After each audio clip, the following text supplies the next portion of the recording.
Welcome to Protege, where we break down the invisible skills that actually accelerate your career. I'm Molly Jaggers, and today I want you to do some quick math with me. Think about the last month at work. Every meeting where you took notes because nobody else volunteered, every intern question you answered because you were the approachable one, every team event you helped plan, every time you proofread someone else's deck or onboarded a new hire or mediated a conflict between coworkers. Now, multiply that by 12. Researchers at Carnegie Mellon found that women spend over 200 extra hours per year on tasks just like these. 200 hours. That's 5 full work weeks. An entire month of your career gone, doing work that helps keep the organization running, but will never show up in your performance review. They call it non-promotable work. I call it a hidden tax on your time. And today, we're going to learn how to stop paying it. Now, this tax isn't new. Women have been carrying it for decades. Your mom carried it.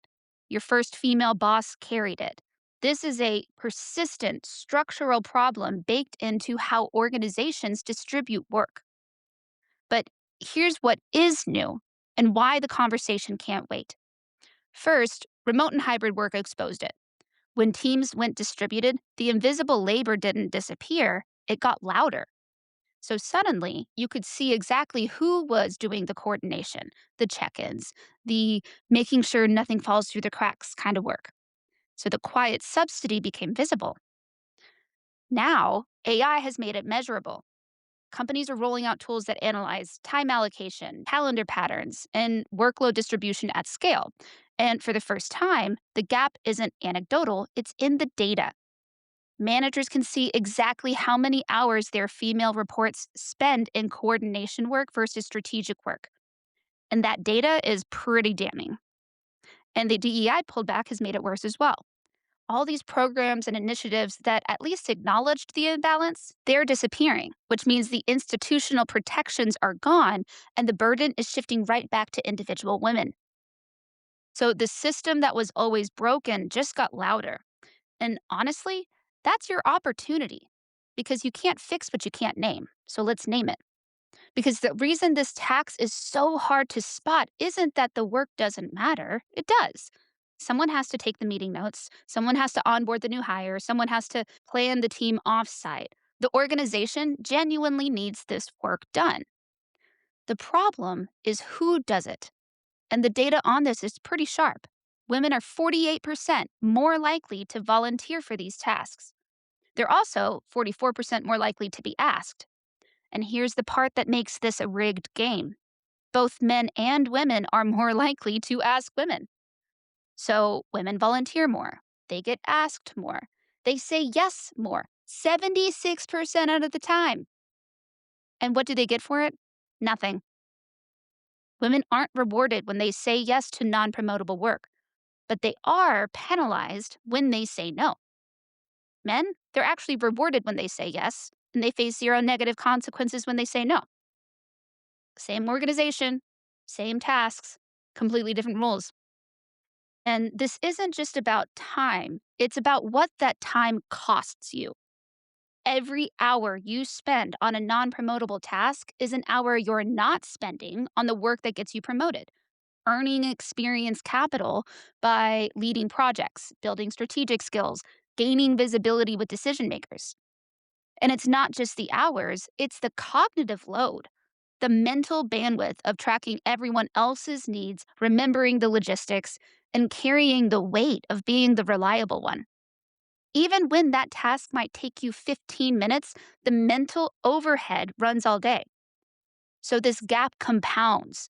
By the time promotion decisions happen, your male peers have a portfolio of visible wins. You have a portfolio of invisible service. Now, if you've been with me since these earlier episodes, you know the promotion gap is real. And it's steepest at that first step into management. Non-promotable work is one of the primary mechanisms that creates that gap. Not the only one, but one of the most concrete and fixable. One of the economists who spent years studying this put it bluntly. Non-promotable work can hurt your compensation, hurt your promotion, and gives you zero leverage when you try to negotiate.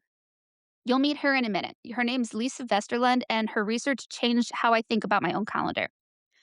But first, I want to tell you when this clicked from me. Earlier in my career, I was working at a startup. Small team, fast moving, everyone wearing multiple hats. That's how startups go. And one thing I was good at was making things run. I was the one who organized the team stand ups. I was the one who onboarded every new hire because Molly explains things so well. I was the one who proofread the investor deck, remembered birthdays, who tracked down missing deliverables from other teams so our deadlines didn't slip. And I was proud of it. I kind of wore it like this badge of honor. I thought being indispensable was the same thing as being valuable. But meanwhile, the guys at my level, same title, same experience, they were spending that time building client relationships, getting FaceTime with the exec team on strategy calls. Not because they were more ambitious, but because their calendars weren't full of everyone else's logistics. And it took me almost 2 years to realize what was happening. And by then, the gap wasn't theoretical, it was in their titles. So today I'm going to give you three things: a way to see the tax, because most people can't even name it, a framework to audit your own workload, and a toolkit of specific responses that protect your career without getting you labeled not a team player. Now, if you listen to episode 6, we talked about the feedback gap, which is all the ways that the system gives women less useful, less actionable feedback. Non promotable work is the other side of that coin.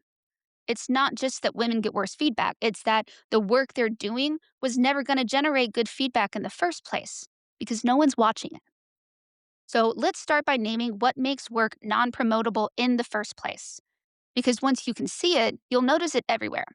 And once you notice it everywhere, we can talk about how to exchange that work for work that moves you forward. There's a book called The No Club by two economists, Linda Babcock, who is from Carnegie Mellon, and Lisa Vesterlund at University of Pittsburgh. And they spent years studying exactly this. And what they found was three features they identified that make a task non-promotable. So I've turned this into a very quick 15-minute audit that you can run on your own workload to identify where you're feeling this hidden tax on your time. 3 questions. That's all it takes. The first feature is that it's not tied to the core mission. Every organization exists to do something. In a for-profit company, that's revenue. In a law firm, it's billable hours. In academia, it's research and publications. Non-promotable tasks aren't connected to that core metric. The task matters, someone genuinely has to do it, but it doesn't drive the number your organization actually cares about. Planning the team offsite is important, but nobody got promoted for planning a great offsite. And your annual review doesn't have a line item for kept things from falling apart. And even when the work is connected to the mission, there's another layer. It's invisible. This is the work that disappears the moment it's done. You rewrote the presentation, but the presenter gets the credit. You onboarded 3 new hires, but it never came up in your review. You spent 4 hours troubleshooting a process issue and nobody even knew it was broken. Think about it. When was the last time someone got recognized in an all hands for taking great meeting notes? Behind the scenes work, necessary and invisible. But here's the one that really seals it. Anyone could do it. This is the trap. Non-promotable tasks don't require your specialized expertise. You were hired for strategy or analysis or engineering or client relationships, but taking meeting notes doesn't use any of that. Neither does scheduling or ordering lunch or editing someone else's slides. And these tasks feel important because they are important, but they're important the way that oxygen is important. Everyone needs it, and nobody's sitting here thanking the air. So here's the audit. I want you to pull up your calendar from the last 2 weeks, not just meetings, tasks, deliverables, everything you spent time on. For each item, ask yourself 3 questions. 1, is this tied to a core revenue or mission metric? Yes or no? 2, will a decision maker know I did this? Yes or no? And 3, does this require my specific expertise? Yes or no? If two or more answers are no, it's likely non promotable. When I first ran this on my own calendar, I thought I would land around 20%. I was wrong. It was closer to about 40 or so. And the part that got me wasn't even the number itself, it was how invisible those hours felt. I had been calling it being a good teammate, but in reality, it was actually a 40% tax on my career. Now, calculate your ratio. What percentage of your time went to non promotable work versus promotable work? And here's the question that tends to sting. Now compare yours to your peers, especially the men at your level. Not to start an us versus them kind of thing, just to get honest about where you actually stand. And if you're wondering whether the pattern you're seeing is just your team or something bigger, it's bigger. The research on this is actually pretty brutal. At a large public university, women were voted more than twice as likely as men to agree to serve on a faculty senate committee, which is a clearly non promotable task. At a professional services firm in Norway, and side note, Norway is one of the most gender equal countries in the world, the gap appeared in the first year of employment. Men logged 55 more billable hours. Women instead logged more non promotable hours. Same firm, same roles, year one. And here's the finding that reframes everything. In a lab experiment, Babcock and her colleagues set up a group task where someone had to volunteer for a costly but group beneficial action. In mixed gendered groups, women volunteered between 48 to 50% more than men. But in single gender groups, all men or all women, the gap disappeared entirely. Same women, same task, equal volunteering. Now, it's not that women are more altruistic, it's that mixed gender settings activate expectations about who should do the invisible work. The work doesn't find the willing, it finds the woman. And if you're a woman of color listening to this, you already know it's worse. Researchers call this cultural taxation. So you're carrying the gender based invisible labor and the race based invisible labor. The DEI committee service, mentoring every underrepresented new hire, being the person who educates your team on cultural issues. Faculty of color spend 3 more hours a week on non promotable work than their white colleagues. That in itself deserves its own episode, and I will go deep on that. But here's what you need to know today: the tax is real for all women, and it's compounded for women of color. The moment this actually hit me, and I mean really hit me, was during a one on one I had with a former manager. I was asking about a project lead role that had opened up, and he said something along the lines of, "You're so great at keeping things running. I'd hate to lose that."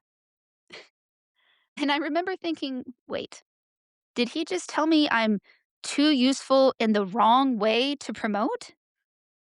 That night, I went home and actually looked at my calendar from the last month. I color coded everything, went through every single thing that was on there, and the ratio was brutal. More than half my time was going to work that had nothing to do with the role I wanted. I was building everyone else's runway and wondering why mine wasn't getting longer. And I remember feeling angry about this at first, but quickly that went away and it turned into recognition. Like finally putting on glasses and realizing the blurry thing you'd been squinting at had been there the whole time. So now you can see it, you can name it, you can audit it. The question is what to do about it. And this is where most advice completely falls apart. They tell you something like, just say no. But if it were just that simple, you would have done it already. Here's why just say no is garbage advice for women. When men say no to non promotable work, nothing happens. No social penalty, no reputation hit, no raised eyebrows. Sometimes they're even respected for protecting their focus. When women say no, they're perceived as not team players, cold, difficult. In fact, women are 11 times more likely than men to be called abrasive in performance reviews. And declining invisible labor is one of the fastest ways to earn that label. And it gets worse. When women say yes to these non promotable tasks, they're perceived as helpful, but not as leadership material. The work itself is invisible, remember, so you get the time cost with none of the career credit. That's the double bind. Saying yes costs you time without benefiting your career. Saying no costs you social and professional capital. And men don't face either of those penalties. Lisa Festerland's recommendation to organizations is pretty blunt. If we know that women are more likely to volunteer, we shouldn't ask for volunteers. Take turns, put names in a hat and draw one. Something that creates a systemic fix. But you can't wait for your organization to implement it. So here's what you can do right now. I want to give you 5 responses you can put in your back pocket the next time you're approached with this kind of work. Pick whichever one fits your situation at the time. And honestly, I wish someone had handed me these 10 years ago instead of me learning them the hard way. I would have a lot of invisible hours back. The first one is the redirect. Someone asks you to take on a non-promotable task. Instead of saying yes or no, you redirect. Oh, I appreciate you thinking of me for this. I think Sarah would be a great fit. This could actually be a development opportunity for her. You want me to connect you? You didn't say no. You didn't take it on. And you framed the redirect as good for someone else. That's the move. The second move is the trade. This one's for when saying no isn't realistic, but adding one more thing will break you. Oh, I'm happy to take this on. To make room, could we reassign the intern onboarding to someone else? I want to make sure I can do this well. You're not refusing, you're trading. You're protecting your total bandwidth while still being collaborative. And the key phrase here is to make room. It signals that you're already full, not that you're unwilling. Now, sometimes you need something with a little more weight behind it. So, this example would be the priority shield. I'd love to help, but I'm in the middle of the client deliverable that Marcus flagged as priority this quarter. Can we revisit this next month? 3 things just happened here. You named a specific promotable project, you named the person who made it a priority, and you offered a timeline. So you're not saying no, you're saying not now, and here's why. Those first 3 protect your own plate. But this next one, the system fix, changes the structure. This one's not just about you. So it can sound something like, oh, this seems like some work that could rotate across the team. Can we set up a schedule so it's shared? That way, no one person is carrying it indefinitely. So, this way, you're proposing a solution that benefits everyone. And you're naming the structural problem without making it about you. And this last one is my favorite because it's the simplest, creating a 24-hour buffer. I think this is also Linda Babcock's personal rule, and I've also started to use it consistently. When someone asks you to take on a non promotable task, you say, let me check my commitments and get back to you tomorrow. That's it. You're not saying yes. You're not saying no. You're buying yourself time to make a deliberate decision instead of an automatic one. And I literally do this all the time. Someone asks me to take something on, and before I respond, I pull up my calendar on my phone. Sometimes not even because I need to check it, but because the physical act of looking breaks the autopilot. And then I say, let me get back to you. 9 times out of 10, that pause is the difference between an automatic yes and a deliberate no. Because in the moment, the social pressure to agree is enormous. Distance gives you clarity. I'll give you an example of how this works in practice. A few months ago, someone on my team had asked if I could take the lead on coordinating a cross functional review. And it was one of those requests that sounds reasonable. You're so organized, you'd be great at this. And the old me would have said yes before they even finished the sentence. Instead, I pulled up my phone and looked at my calendar, not because I needed to check, but because that pause gave me space. And I said, let me give this some thought and I'll get back to you. So the next day, I came back with a different proposal. Instead, I said, I'll set this up once. I will build a workflow. I'll automate the scheduling and the follow ups. And then let's rotate who owns this next quarter. That was it. 3 people have taken it since. The review actually runs smoother now than when one person was manually coordinating anything. It just doesn't run on my time anymore. That's the shift. It's not about becoming someone who doesn't care. It's about becoming someone who's deliberate with where your time goes. Now, I want to add some nuance here because not all non promoted work is created equal. Sometimes saying yes is strategic. Early in a new role, volunteering builds relationship capital. If the task gives you face time with a senior leader you'd otherwise never access, that's worth something. If it builds a skill you'd actually need, even if nobody sees it, that's worth something. But watch for what I think about as this promotability fade. Running the intern program was exciting in year one: visibility, learning, new connections.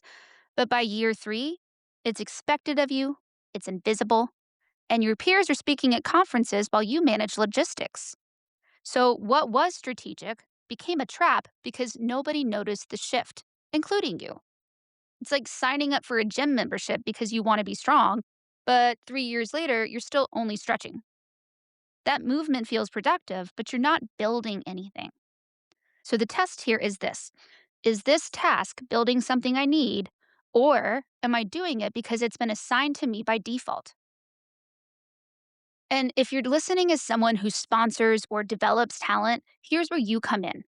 Because non promotable work is what happens when no one's protecting your calendar, when no one in a position of influence is paying attention to how the invisible labor gets distributed on your team.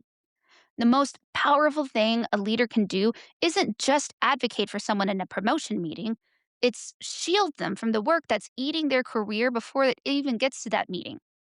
5 things here. First, redirect requests in real time. When someone asks your protege to coordinate logistics, step in and say, actually, let's give her that client presentation instead. Second, advocate in assignment meetings. You're in rooms where work gets distributed, so flag that imbalance when you see it. Third, make the invisible visible. So when your protege does take on non promotable work, credit it publicly. Hey, I want to acknowledge that Priya organized this entire initiative. Fourth, create promotable alternatives. Instead of your protege planning the event, position her to keynote the event. And fifth, name the pattern. I've noticed our team's non promotable tasks are concentrated on 2 people. Let's redistribute this a bit. If you've been listening to the podcast for a while, you know I believe sponsorship is the great equalizer. This is what that actually looks like: not giving advice and not just drawing someone a map. This is handing them a key, intervening in the system on their behalf. And if you're not in the position to sponsor someone yet, if you're the one who's actually carrying this invisible workload right now, that's okay. You don't have to overhaul your entire workload this week. You just have to see it and then make one move. So here's what I want you to do this week: run that audit we talked about. Pull up the last 2 weeks of your calendar, and every single item that you see gets one of 3 different labels: promotable, non promotable, or strategic. Promotable means it's tied to the mission, it's visible, and it uses your expertise.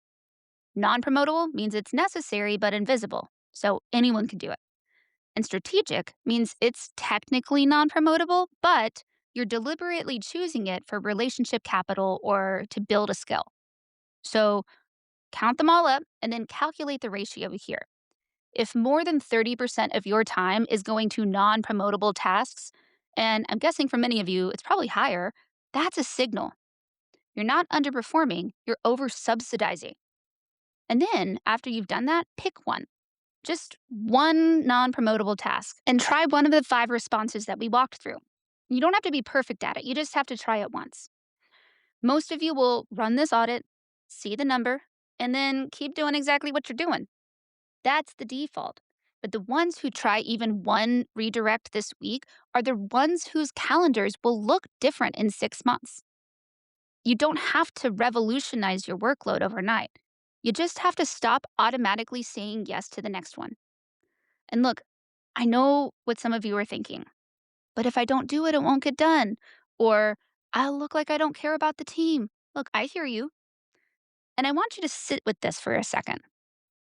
You're not bad at boundaries. You were trained in a system that rewards women for self sacrifice and calls it teamwork. That's not a character flaw, that's a design flaw.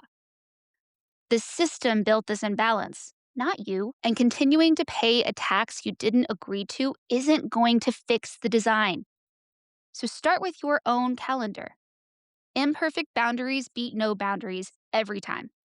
And the next time someone asks you to take notes for the meeting, you'll have 5 ways to respond that don't start with sure. Now, if you want the full audit template, the 3 question filter, 5 scripts written out, and a sponsor conversation guide you can hand to someone who's in your corner, all of that will be in this week's newsletter. The link is in the show notes. Takes 15 minutes and it's going to change how you see your workday. 200 hours, 5 work weeks, an entire month of your career every year going to work that keeps the lights on but will never get your name on the promotion list. You didn't create this tax, but you're the only one who can stop paying it. And here's what I want you to know: the career landscape has shifted in ways that nobody's connecting for you. The old playbook assumed a world that just doesn't exist anymore and isn't coming back. Reclaiming your time is just the first step. Next week, we're going to talk all about confidence and why the doubt you're feeling isn't a weakness. It might actually be your biggest source of agency. Thanks again for listening, and I'll see you next week.